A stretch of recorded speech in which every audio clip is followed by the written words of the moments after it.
પોરબંદર ખબરની સાંજની ખબરમાં આપનું સ્વાગત છે। હું છું કિશન ચૌહાણ। જોયા આજના દિવસભરના સમાચાર।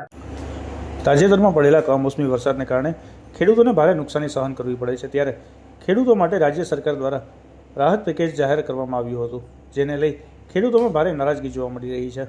ખેડૂતોએ જણાવ્યું છે કે સરકારે હેક્ટર દીઠ 20,000ની જાહેરાત કરી છે, જ્યારે અમારે 1 વીઘે ખર્ચો વધુ થઈ રહ્યો છે, તો ખેડૂતે રાહત પેકેજ પરત કરવાની જાહેરાત કરી છે। ઉપરાંત ખેડૂતોએ દેવા માફી માટે પણ માંગ કરી છે।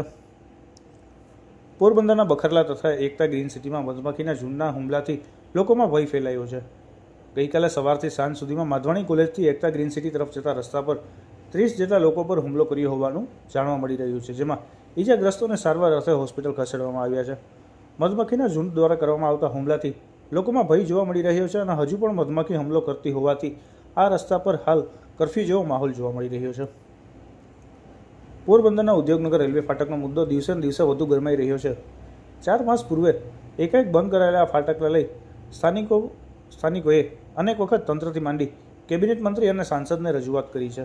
ઉપરાંત કેબિનેટ મંત્રીએ નૂતન વર્ષે ફાટક ખોલવાની જાહેરાત પણ કરી હતી।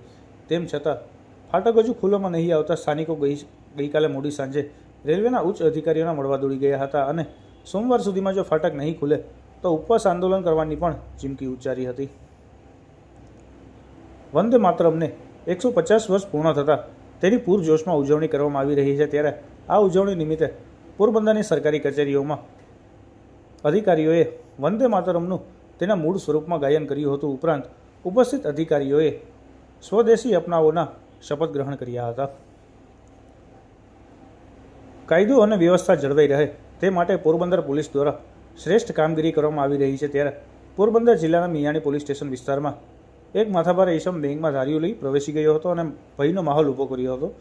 તે માટે તેમજ રણાવ પોલીસ સ્ટેશન વિસ્તારમાં દારૂની ગેરકાયદેસર હેરાફેરી કરવા માટે નોંધાયેલા ગુનામાં સંડોવાયેલા 2 એમ કુલ 3 આરોપીઓ વિરુદ્ધ પાસા હેઠળ અટકાયત કરવાની દરખાસ્ત મંજૂર થતાં ક્રાઇમ બ્રાન્ચ દ્વારા ત્રણેય ઈસમોને અમદાવાદ, બરોડા અને સુરત ખાતે મોકલી આપવામાં આવ્યા હતા। આવી જ નવી અપડેટ માટે અમારી YouTube ચેનલને લાઇક, શેર અને સબસ્ક્રાઇબ કરવાનું ચૂકશો નહીં।